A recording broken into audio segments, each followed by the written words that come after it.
we're going to be going over how to mask something in Vegas Pro. The way I'm going to show you is not the way you've seen it done in probably many other tutorials. You know how the masking tools work. You can create great masks fairly quickly. And the goal in my mind is to use as few anchor points as possible. Some of the key concepts we're going to be going over is the first one, that you must save your photos if you're using photographs as .png files. Also, with the anchor tool, if you double click a point, it creates handles which allow you to fine tune a curve. That's very important and saves a lot of extra anchor points. Once a point is selected, by pressing Control and clicking and dragging, you can move the point anywhere you want it. If both handles move when you only want one handle to move, press the split tangent tool and try it again. If you see the split tangent icon on one handle but not the other, adjust the other handle first and the tangent one second. You'll see what I mean later.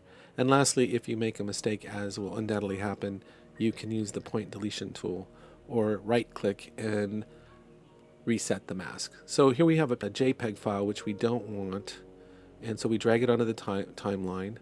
And first we make sure that is resaved as a PNG file. And once that's done, it'll pop up in the media thing. And you can see the checkerboard pattern on the back, which is showing the transparency. That's actually the alpha channel, which you need. So we get rid of the JPEG and we bring on the PNG. Now we click on the Event Pan Crop tool, and there's our image. And the first thing we do is click that to bring our cursor into the first position. Make sure Sync Cursor selected, and then we click Mask. Then once we have our image up there, we go to the anchor tool, and what we try to do here is we're going to try to draw a polygon around the image and exclude all the curves that are exceeding beyond the polygon. So we're going to exclude the ears here. We're just trying to get everything that's a straight line and then connecting as closely as possible and get as much as the image with straight lines as possible. I guess that's another way to say it. And that's kind of what we end up with. Now all the areas where we've excluded the curves, we're going to go back and add curves to those sections and match them up pretty well, I think, and maybe even improve upon the image. So we make sure the anchor tool is selected, we click in the middle, we click again and the handles appear, and if we press Control and drag, we can resize, make almost nearly a perfect curve, but you notice it's not going to cover the area like we need it. So what we do here, one thing you should try to do is try to keep an eye on the monitor to see, it's like a second way of seeing the image. So we go to the end of the handle and we see actually the split tangent tools there. So that means we can just move one handle. So we'll click on that and we'll stretch and pull and match the line to the curve.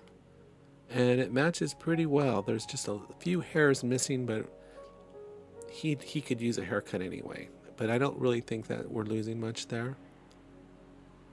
So that's a pretty well matched up curve there. Now we go to the next curve we want to include. Now here on the, notice on the edge it's a straight line, which we can actually fix that. So we click add a tangent and we stretch and pull by pressing Control, click and drag. And now notice there's the tangent tool, so that means we can just pull that one handle. And we try to line this one up as best as we can. Again, you know, you could add more points to get more in there, but it's just a few hairs in my mind. It's really not worth it. Now notice what happens. Since I don't see the split tangent tool, if I click on this point again, watch what happens. Even though it's clicked, the tangent tool is clicked, I don't see the tool. So watch what happens. It resets it. So we've got to adjust this side first, where the split tangent tool didn't appear, and now there it appears on that side. So then we click and drag that one, and we can just move one handle at a time versus both handles moving at the same time, which rarely is helpful. So we go back and select another anchor point on this curve we want to include, click it again, and we click and drag, and then again we go to the end and we see the split tangent tool, so we know we can just bend that one handle and bend that curve down. That side's looking pretty good. We got just one more curve over here, so we click again, press Control and drag, and let's see what we got here. So there's a split tangent, so we can pull that one, but no split tangent on this side, so we've got to drag this one first and then go back and adjust that side like that. And I think honestly that's looking pretty good, except that one little point on the ear that looks a little pointy to me. So let me click that to select it, click it again, and I'm just gonna, oops, that's a tangent. I don't want to drag that side first. So let me go to the other side and drag it first. So let me drag that how I want it. I'm trying to make it a little bit more of a curve. And now I'm going to pull that one out. There we go. And I think that's looking pretty darn good, actually. I'm just missing a few hairs on the edges, and I don't think that's really anything. So now that we're done with that, what we can do is right click and deselect all those points. And now there's this little part in the middle that will be easy to add. So I'm just going to make it draw a little triangle. So I click, click, click. Click closes the mask, and now I want to switch this from positive to negative, and there's that mask. Now what we're going to do, and you're going to have to do this on any image that has rough edges, for example like hair and things, we're going to select feather type both, and we're just going to press Control on the keyboard and then click and drag, and it doesn't need much feathering, just like usually in the low single digits will do it. And I'm keeping an eye on the monitor while I'm dragging it to make sure. So 2.2 looks fine to me right there. That looks really good. So now what we're going to do once that's done is we're going to go back to that, and we're going to select the other path, the larger one that we drew. We're going to go into feather type and select both, and do the same thing we did. We're going to press Control, so we have fine control, and then just drag it to where it looks about right. And I would say there that looks pretty good. So honestly, I think this looks pretty darn good. So, but that's me. It's hard to be a judge of your own work, I guess. So now I'm going to drag in the background. It's pillar boxing. So what I'm going to do is I'm going to go into the crop pan event, go up to the preset, and I'm going to select 16:9, and that's going to fill the frame there.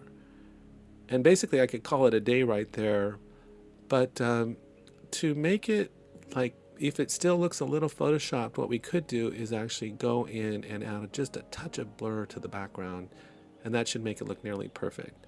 So we're going to add a little Gaussian blur here, and it's way too high. It's way too blurry to me. So we're just gonna drag these back to 0, and I'm going to drag the other one back to 0. And again, if you press Control while you're dragging the slider, you'll have much more precise control over it. So right there, it's perfectly sharp, but we're going to just drag it just a little bit and just add a touch of blur. So 0.0088 looks good to me, and I'm going to drag the vertical right about the same, just a little bit blurred. And honestly, I think that looks great. If I didn't know that had been photoshopped, I would think that image might have been shot just as it is. I hope you found this helpful. Please subscribe. We were actually adversely affected by the adpocalypse, so every subscription helps us and keeps us going. So thank you very much, and have a great day.